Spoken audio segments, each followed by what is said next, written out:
പരസ്പരം ഇഷ്ടത്തോടു കൂടി എവിടെയെങ്കിലും വെച്ച് ലൈംഗികതയിൽ ഏർപ്പെട്ട് രണ്ടുപേരും സന്തോഷിച്ച കഴിഞ്ഞ് കുറെ നാൾ കഴിയുമ്പോൾ ഒരാൾക്കെതിരെ ഈ പെണ്ണ് വന്നിട്ട് പരാതി നൽകുന്ന ആ മനുഷ്യന്റെ കുടുംബവും ഇതൊക്കെ എന്തായി പോകും. അപ്പൊ മലയാള സിനിമയെ സംബന്ധിച്ചിടത്തോളം ഇപ്പൊ നടന്നുകൊണ്ടിരിക്കുന്നത് ദൗർഭാഗ്യകരമാണ് ഉറപ്പായിട്ടും. പക്ഷെ അതിലെ ഈ ഉരുളുന്ന തലകളിൽ നിരപരാധികളുടെ തലകൾ ഉണ്ടാകാതെ ഇപ്പൊ മമ്മൂട്ടിയെ മോഹൻലാലിനെ പറ്റി ആരെങ്കിലും എന്തെങ്കിലും മോശപ്പെട്ട് പറഞ്ഞു കഴിഞ്ഞാൽ വേദനിക്കുന്ന ഒരുപാട് ആളുകൾ ഇവിടെ അത്രമാത്രം ഇഷ്ടം അവരോട്. അവരെ ആശ്രയിച്ചിട്ടാണ് സത്യം പറഞ്ഞ മലയാള സിനിമ കുറെ കാലം നിന്നത്. അൾത്താരയിൽ വ്യഭിചാരം നടക്കുന്നു പള്ളി, അതിലും വലുതാണ്. ന്യൂസ് പേപ്പറിൽ ഒരു പീഡന വാർത്ത വായിക്കുക. 10 വയസ്സായ കുട്ടിയെ പീഡിപ്പിച്ചാണ് കേരളത്തിലെ പുറത്ത്. ആ വാർത്ത വായിച്ചിട്ട് ഈ പുരോഗമനം പറയാൻ കേട്ടിട്ട് കുട്ടിയായിട്ട് പാടില്ല. ഞാൻ ഒരു സംവിധായകന്റെ മുന്നിലാണ് ഇരിക്കുന്നത്. മലയാള സിനിമയെ വളരെ ഗൗരവപൂർവ്വം നിരീക്ഷിക്കുന്ന ഒരു സംവിധായകൻ PG ജോൺസൺ. ശരിക്കും പറഞ്ഞാൽ കച്ചവട സിനിമയിൽ ഒരുപക്ഷെ അദ്ദേഹത്തിൻ്റെ പേര് എല്ലാ പ്രേക്ഷകർക്കും അറിയണമെന്നില്ല, അല്ലേ? അപ്പോൾ അതിൻ്റെ അർത്ഥം സിനിമയെ താങ്കൾ അത്ര സീരിയസ് ആയി കാണുന്ന ഒരു വ്യക്തിയാണ്. ശ്രീ ജോൺസൺ, ഇപ്പോൾ ഈ മലയാള സിനിമയിൽ ഈ അവസരത്തിൽ സംഭവിച്ചുകൊണ്ടിരിക്കുന്ന ഒരുപാട് പ്രശ്നങ്ങൾ, ഈ പ്രശ്നങ്ങൾ ശരിക്കും അതിനകത്ത് ഒരു ലാവ പോലെ ഇങ്ങനെ ഉണ്ടായിരുന്നു, പൊട്ടിത്തെറിച്ചതാണ് എന്ന് താങ്കൾക്ക് തോന്നുന്നു? അത് എനിക്ക് തോന്നുന്നത് അത് വേറൊരു കാഴ്ചപ്പാടിലൂടെ അതിനെ നോക്കി കാണാനാണ് എനിക്ക് തോന്നുന്നത്. ഒന്ന്, ലൈംഗികത എന്ന് പറയുന്ന സംഭവം, അതാണ് ഇപ്പോൾ ഇതിലെ പ്രശ്നമായിട്ട് ഏറ്റവും വലിയ വിഷയമായിട്ട് വന്നിട്ടുള്ളത്. ഈ ലൈംഗികത എന്ന് പറയുമ്പോൾ അത് 2 തരത്തിൽ നമുക്ക് പറയാം. ഈ സിനിമയിൽ ഇപ്പം നടന്നുകൊണ്ടിരിക്കുന്നത്, ഒന്ന് വ്യഭിചാരം, മറ്റൊന്ന് പീഡനം. വ്യഭിചാരം ലോകം ഉണ്ടായ കാലം മുതൽ. അതെ, അതാണ് ഞാൻ പറഞ്ഞു വരുന്നത്. അപ്പൊ കുറെ വർഷങ്ങൾക്ക് മുമ്പ് ഇംഗ്ലണ്ടിൽ ഒരു കമ്മിറ്റിയെ നിയോഗിച്ചു. ഈ വ്യഭിചാരം അല്ലെങ്കിൽ സ്വവർഗ സംഭോഗം, ഈ വക കാര്യങ്ങളെ പറ്റി പഠിച്ച് റിപ്പോർട്ട് അവതരിപ്പിക്കാൻ വേണ്ടി ഒരു കമ്മിറ്റി വെച്ചു.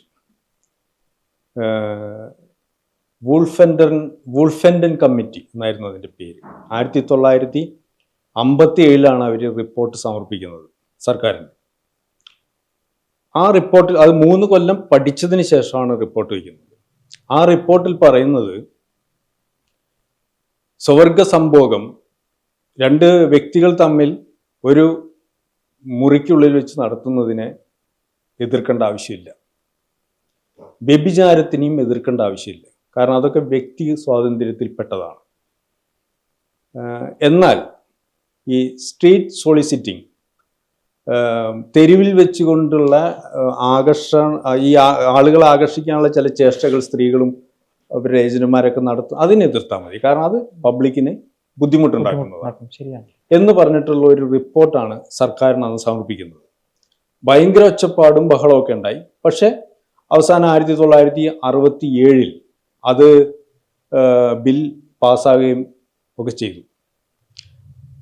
അങ്ങനെ ഉണ്ടായിട്ടുണ്ട് സംഭവം. അപ്പോൾ ലോകം മുഴുവൻ ഇതിനെപ്പറ്റി, ഈ ലൈംഗികതയെപ്പറ്റി വളരെ വിശാലമായ കാഴ്ചപ്പാടിലൂടെ കണ്ടുകൊണ്ടിരിക്കുകയാണ്. പക്ഷെ മലയാളിയെ സംബന്ധിച്ചിടത്തോളം മലയാളിയുടെ ലൈംഗികത ഇന്നും കെട്ടിയിട്ട് വളർത്തുന്ന ഒരു പട്ടിയാണ്. ഈ കെട്ടിയിട്ട് വളർത്തുന്ന പട്ടിക്ക് ശൗര്യം കൂടുന്നു കേട്ടിട്ടുണ്ടല്ലോ. മലയാളി ഭയങ്കര ലൈംഗിക ദാരിദ്ര്യത്തിൽപ്പെട്ട് കിടക്കുന്നതാണ്. ശരിയാണ്. ചെറിയ എന്ത് സംഭവം കിട്ടിയാലും അവനത് വലിയ കാര്യം. ഇപ്പൊ ഇത് തന്നെ നോക്കൂ, ഈ സംഭവം വന്നപ്പോൾ തന്നെ അവന്റെ തലയ്ക്ക് മുകളിൽ മരണം നിൽക്കുകയാണ്.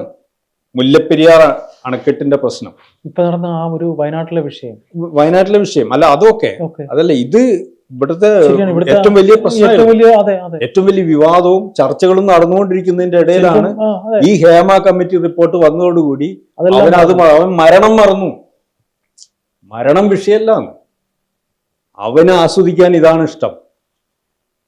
ഈ നടന്മാരുടെ ഈ വ്യഭിചാര കഥകളും പീഡനങ്ങളും ഈ വക കാര്യങ്ങൾ വന്നപ്പോൾ മലയാളി മറ്റത് മറന്നു. ഇപ്പം ആരും പറയുന്നത് കേൾക്കാനില്ലല്ലോ. അപ്പം പക്ഷെ ഇപ്പം അയ്യപ്പദാസ് ചോദിച്ചത് മലയാള സിനിമയുടെ ഇന്നത്തെ അവസ്ഥ, ഇപ്പോഴത്തെ അത് ഞാനൊരിക്കലും അങ്ങനെ ഒരു പൊട്ടിത്തെറിച്ചതാണ് ഒരു സുപ്രഭാതത്തിൽ ഞാൻ കരുതുന്നില്ല. ഇതിലുള്ളതാണ് ഈ പ്രതികരണങ്ങളൊക്കെ. ഈ പ്രതികരണങ്ങളൊക്കെ ഇപ്പൊ അത് പെട്ടെന്ന് കുറച്ച് ജീവികൾക്ക് പെട്ടെന്ന് ജീവൻ വെച്ചതുപോലെയാണ് ഇപ്പൊ വരുന്നത്. പക്ഷെ അത് വെറുതെ ജീവൻ വെച്ചതല്ലോ, പ്രതികരിക്കാൻ അവർക്കൊരു അവസരം കിട്ടിയപ്പോൾ അവർ പ്രതികരിച്ചതല്ലേ. ശരിയാണ്, ഒരു പരിധി വരെ അത് വളരെ കറക്റ്റ് ആണ്. ഞാനായാലും താങ്കളായാലും സമൂഹത്തോട് അല്ലെങ്കിൽ നമ്മുടെ ഏറ്റവും അടുത്തുള്ളവരോട് പറയാൻ ചില കാര്യങ്ങളുണ്ടാവും. നമുക്ക് ജീവിതത്തിൽ ഒരു ഇൻസിഡന്റ് ഉണ്ടായാൽ ആ ഇൻസിഡന്റിന്റെ സത്യാവസ്ഥ നമുക്ക് പറയണം. പക്ഷെ അതിനൊരു അവസരം കിട്ടാതെ ഇരുന്നിട്ട് കിട്ടുമ്പോൾ നമ്മൾ അങ്ങ് പറയും. അതല്ലേ ഇപ്പൊ ഉണ്ടായി. തീർച്ചയായിട്ടും അല്ല, അത് ഞാൻ സമ്മതിക്കുന്നു. അത് അങ്ങനെ തന്നെയാണ്. അതെ, ഈ സ്ത്രീകള് സിനിമയെ സംബന്ധിച്ചിടത്തോളം ഞാൻ നേരത്തെ അത് സൂചിപ്പിച്ചു, അതൊന്നും കൂടി ഞാൻ പറയാം. സിനിമ എന്ന് പറഞ്ഞു കഴിഞ്ഞാൽ ഏറ്റവും സൗന്ദര്യമുള്ള മനുഷ്യന്മാരുടെ ഒരു കൂട്ടായ്മ, ഒരു സംഘം, സ്ത്രീകളും പുരുഷന്മാരും. ഈ സൗന്ദര്യത്തിനെ സൗന്ദര്യം ആകർഷിക്കും. തീർച്ചയായിട്ടും. അപ്പൊ ഏറ്റവും കൂടുതൽ ഈ വക എല്ലാ മേഖലയിലും നടക്കുന്നുണ്ട്. ഉണ്ട്, തീർച്ചയായിട്ടും. മെഡിക്കൽ മേഖലയിലുണ്ട്, ഞങ്ങളുടെ മേഖലയിലുണ്ട്, നമ്മുടെ ക്ലർജി ലൈഫില് ഡോക്ടർ എല്ലാറ്റിലും ഇത് ആണും പെണ്ണും ഉള്ളിടത്ത് ഇതെല്ലാം ഉണ്ടാവും. അത് പ്രകൃതി നിയമമാണ്, അതിനെ എതിർക്കാൻ കഴിയില്ല. അപ്പൊ സിനിമയെ സംബന്ധിച്ചിടത്തോളം ഏറ്റവും സുന്ദരന്മാരും സുന്ദരികളും.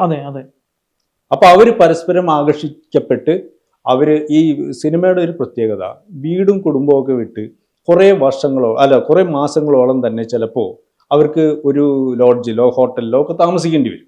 അങ്ങനെ താമസിക്കുമ്പോൾ പരസ്പര സമ്മതത്തോടു കൂടി ചിലപ്പോൾ അവര് ഒരു മുറിയിൽ വെച്ച് സമ്മേളിച്ചു എന്ന് വരാം. ഇതൊക്കെ സ്വാഭാവികമാണെന്നേ. ശരീരത്തിന്റെ കെമിസ്ട്രിയാണ്.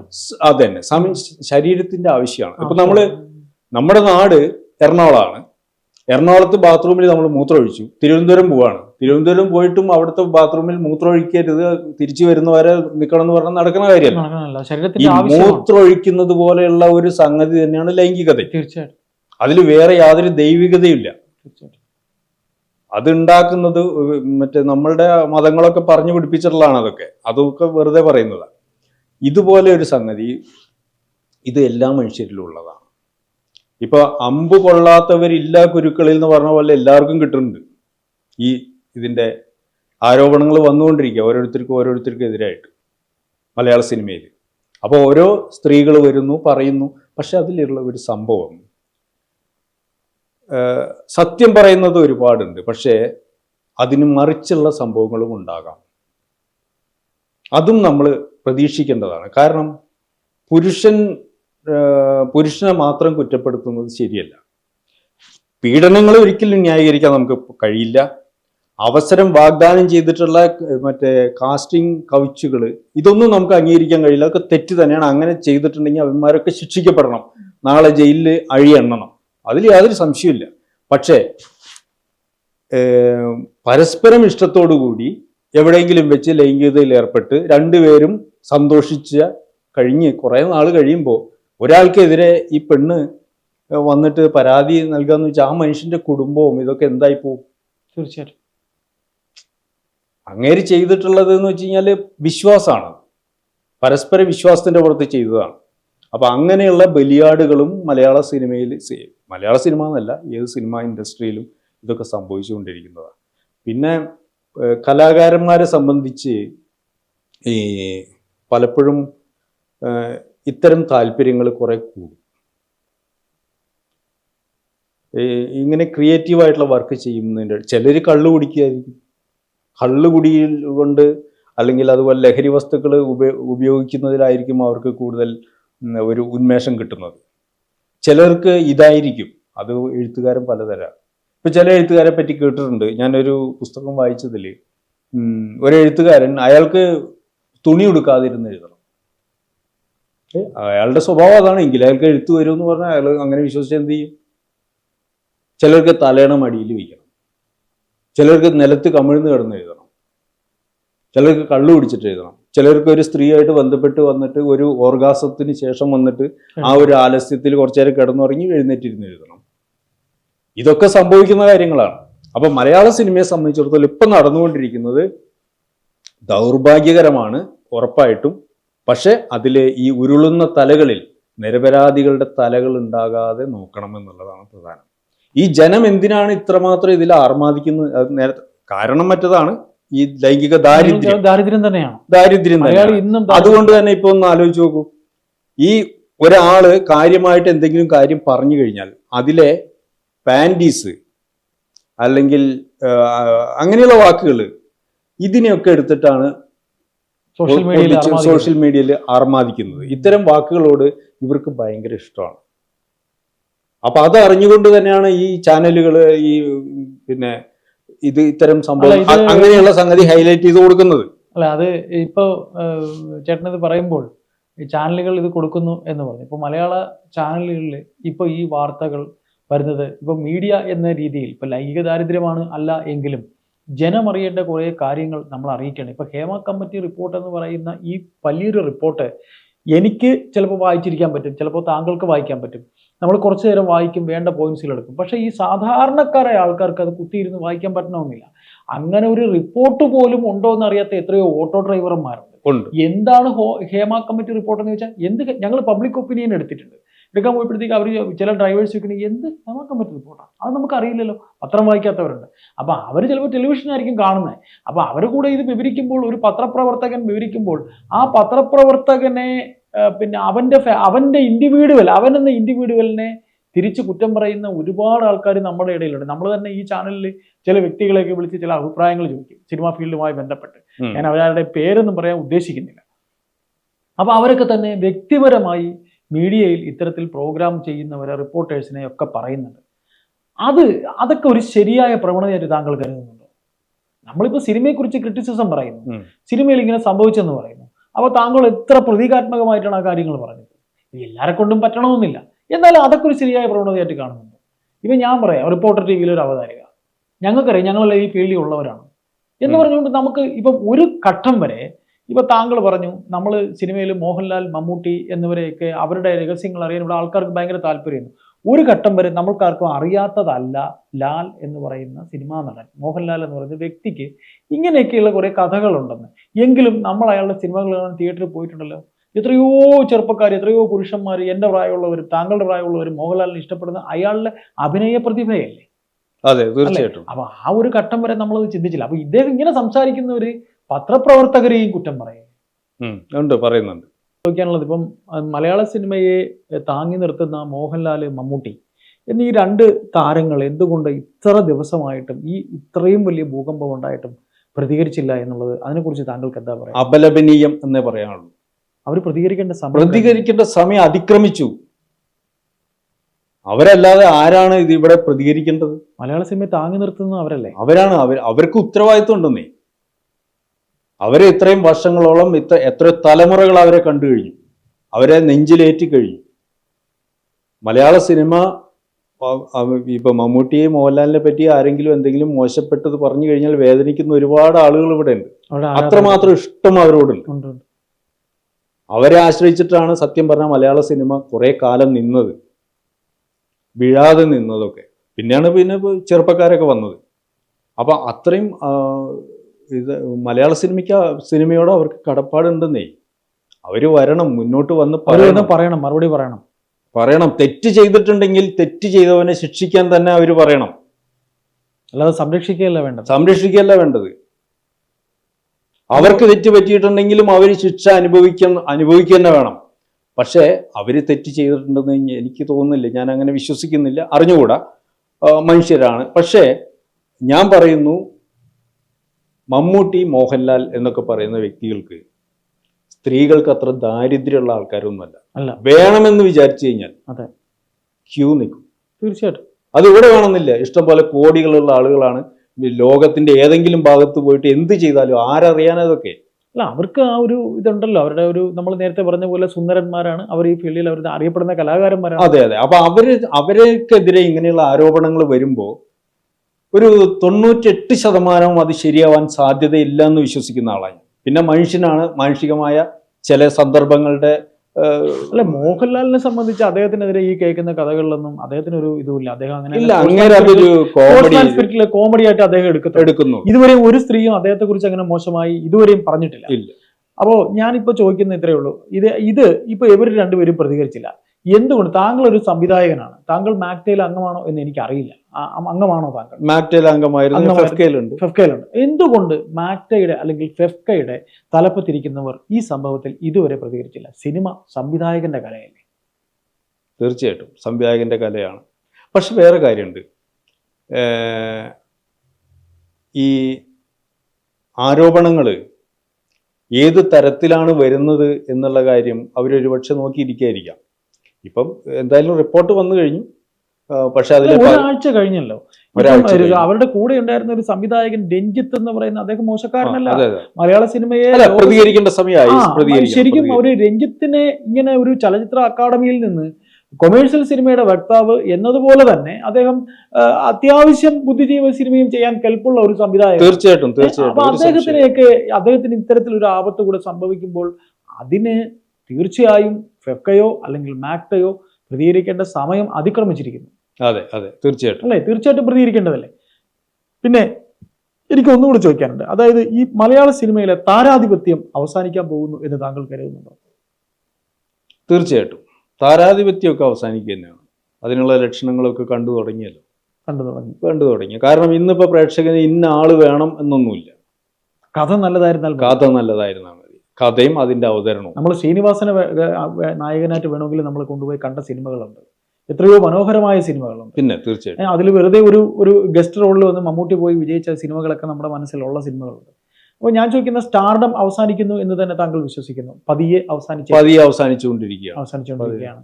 അതായത് പണ്ടത്തെ പോലെ 500-600 സിനിമകളിലൊക്കെ അഭിനയിക്കുന്ന ആളുകളൊന്നും ഇനി ഉണ്ടാവില്ല. പ്രേം നസീറൊന്നും ഇനി ഉണ്ടാവാൻ സാധ്യത ഒരിക്കലും ഉണ്ടാവില്ല.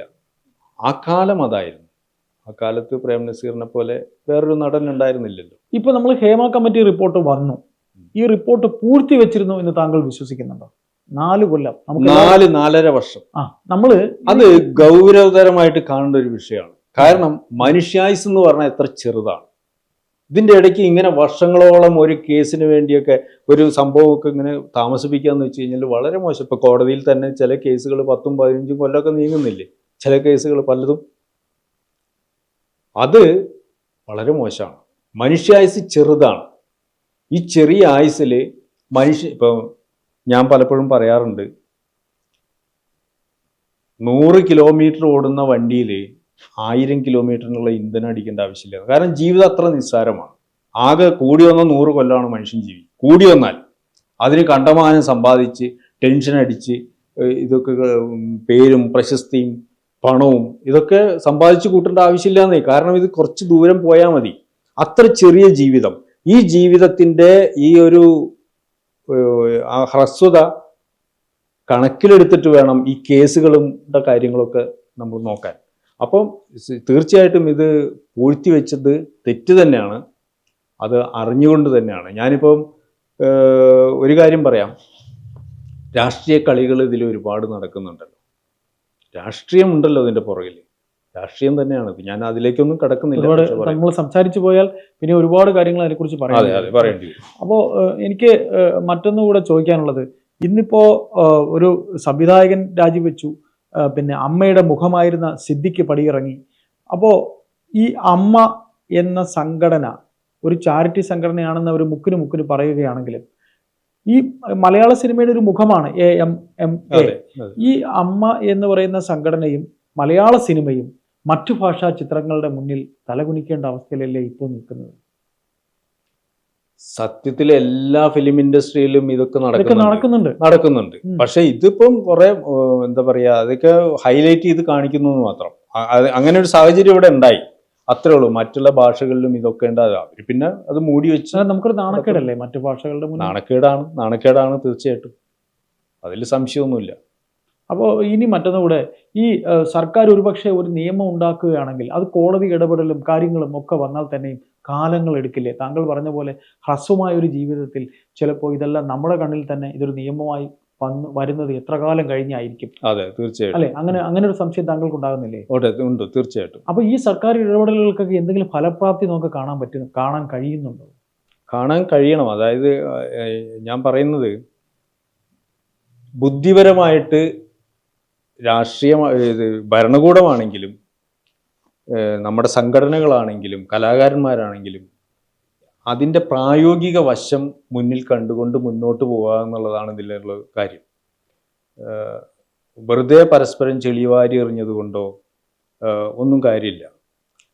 ഇതിൻ്റെ ഏറ്റവും പ്രധാനപ്പെട്ട രത്നച്ചുരുക്കം എന്ന് പറയുന്നത് ഇതാണ്. സിനിമ എന്ന് പറയുന്ന സംഭവത്തിൽ മാത്രമല്ല, എവിടെയും ഇതൊക്കെ നടക്കുന്നുണ്ട്. എവിടെയാണെങ്കിലും വ്യഭിചാരം മറ്റുള്ളവർക്ക് ശല്യമില്ലാത്ത രൂപത്തിലാണെങ്കിൽ അംഗീകരിക്കപ്പെടുകയും പീഡനം ഏത് തരത്തിലുള്ളതാണെങ്കിലും അത് ചെയ്തവൻ ഏറ്റവും ഉചിതമായ രൂപത്തിൽ തന്നെ മാതൃകാപരമായി ശിക്ഷിക്കപ്പെടുകയും വേണം. ആ ഒരു നിലപാടായിരിക്കണം കലാസമൂഹത്തിനും സർക്കാരിനും. അതാണ് എൻ്റെ ഒരു നിലപാട്. അല്ലാതെ ആരെയും സംരക്ഷിക്കാൻ വേണ്ടി ഒന്നും ചെയ്യാൻ പാടില്ല. ആരെയും സംരക്ഷിക്കാൻ വേണ്ടി ചില കാര്യങ്ങൾ മാറ്റിവെക്കുക, ചിലരെ പൊതിഞ്ഞു പിടിക്കുക, ഒന്നും ശരിയാണെന്ന് എനിക്ക് തോന്നുന്നില്ല. മലയാള സിനിമ ഒരു മാഫിയയുടെ കയ്യിലായിരുന്നു എന്ന് താങ്കൾക്ക് തോന്നുന്നുണ്ട്? എനിക്ക് അങ്ങനെയൊന്നും തോന്നിയിട്ടില്ല. അങ്ങനെ മാഫിയയുടെ കയ്യിലൊക്കെ ചില ആളുകൾ ഉണ്ടായിരുന്നു. ഇപ്പൊ തിലകൻ ചേട്ടനൊക്കെ ഹിന്ദി സിനിമയൊക്കെ മാഫിയയുടെ കൈകളിലാണല്ലോ ഇപ്പോഴും. ഹിന്ദിയും തമിഴ് വരെ മാഫിയയുടെ കയ്യിലെന്നാ പറയുന്നത്. പക്ഷെ മലയാളത്തിൽ അങ്ങനെ ഒരു സംഭവം എനിക്ക് തോന്നുന്നില്ല. ഞാൻ അറിഞ്ഞുകൂടാ. തിലകൻ ചേട്ടനെ കുറിച്ച് പറഞ്ഞു വന്ന കാര്യം എന്തായിരുന്നു? അല്ല, തിലകൻ ചേട്ടനൊക്കെ ഒരുപാട് പീഡിപ്പിക്കപ്പെട്ടല്ലോ പലതരത്തിലും, മാനസികമായിട്ടും ഒക്കെ. അതൊക്കെ വലിയ നിർഭാഗ്യകരമായ അവസ്ഥയാണ്. അദ്ദേഹത്തിനെ പീഡിപ്പിച്ചതിനൊക്കെ ഇപ്പൊ പലരും മറുപടി പറയേണ്ട ഒരു അവസ്ഥയിലേക്ക് പോയിട്ടുണ്ട്. അതെ. അപ്പോ നമുക്ക് ഈ ചർച്ച നമ്മൾ സംസാരിച്ചിരുന്നാൽ നമ്മളിങ്ങനെ സംസാരിച്ചുകൊണ്ടേയിരിക്കും. കാര്യം വിഷയം സ്ത്രീ വിഷയം വരുന്നുണ്ട്, ലൈംഗികത വരുന്നുണ്ട്, പിന്നെ പ്രമാണിത്വം വരുന്നുണ്ട്, പിന്നെ ഈ 15 അംഗ സംഘം എന്ന് പറഞ്ഞു. അങ്ങനെ ഒന്നുകൊണ്ടും താങ്കൾ വിശ്വസിക്കുന്നുണ്ട്? ഞാൻ ഒരിക്കലും വിശ്വസിക്കുന്നില്ല. അങ്ങനെയൊന്നും ഒരു സംഘത്തിനൊന്നും ഇത് മുന്നോട്ട് കൊണ്ടുപോകാൻ പറ്റില്ല. ബാക്കിയുള്ളവരും എന്താ പൊട്ടന്മാരോ? എല്ലാവരുടെ കയ്യിലുണ്ട് ഈ ചെയ്യാനുള്ള സംഭവങ്ങളൊക്കെ. അങ്ങനെ ഒരു 15 അംഗ സംഘം, എനിക്കത് ഒട്ടും വിശ്വാസമില്ലാത്തൊരു കാര്യം. ഇതൊക്കെ വെറുതെ പറയുന്നതാണ്. അങ്ങനെയൊന്നും ആരും കൈയടക്കുന്നൊന്നുമില്ല. പിന്നെ നമ്മളുടെ പ്രധാന നടന്മാരെ ചുറ്റിപ്പറ്റിയാണ് സിനിമ എന്നുള്ളത് സത്യമായിട്ടുള്ള കാര്യമാണ്. ഈ ഹേമ കമ്മിറ്റി റിപ്പോർട്ട് ഒരു അസ്ഥാനത്തായി പോയി എന്ന് തോന്നലുണ്ടോ? അത് കാര്യം മലയാള സിനിമ അല്ലെങ്കിൽ ലോക സിനിമ എന്ന് പറയുന്നതിലെല്ലാം ഈ സ്ത്രീ വിഷയ കഥകൾ ഉള്ളതാണ്. അതിലൊരു പുതുമയൊന്നുമില്ല. ഞാൻ ഒരു കാര്യം പറയട്ടെ, ഈ കൂലി കിട്ടാത്ത കഥയൊക്കെ ആണെങ്കിൽ ശരി, ഓക്കെ. കൂലി കിട്ടാത്തതും തങ്ങൾക്കൊരു നല്ല കംഫർട്ട് സ്റ്റേഷൻ ഇല്ലാത്തതും തങ്ങൾക്ക് ഉറങ്ങാൻ സൗകര്യമില്ലാതിരുന്നതും ആ വിഷയങ്ങളൊക്കെയാണ് ഹേമ കമ്മിറ്റി റിപ്പോർട്ടിൽ കൂടുതൽ പ്രതിപാദിക്കുന്നത് എന്നുണ്ടെങ്കിൽ നമ്മൾ ആ കമ്മിറ്റിയോട് പൂർണ്ണമായി യോജിക്കുക തന്നെയാണ്.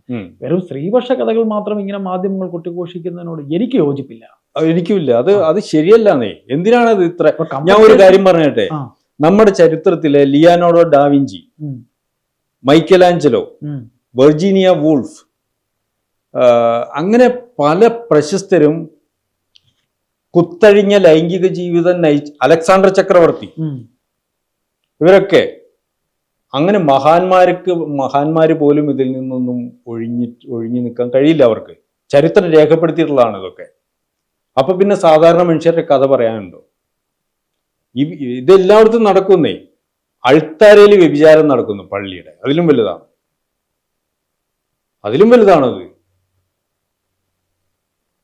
10-15 വർഷം ഒരു പുരോഹിതൻ എനിക്കിപ്പോഴും പറഞ്ഞത് ഓർമ്മയുണ്ട്. ഒരു ന്യൂസ് പേപ്പറിലെ ഒരു പീഡന വാർത്ത വായിക്കുക.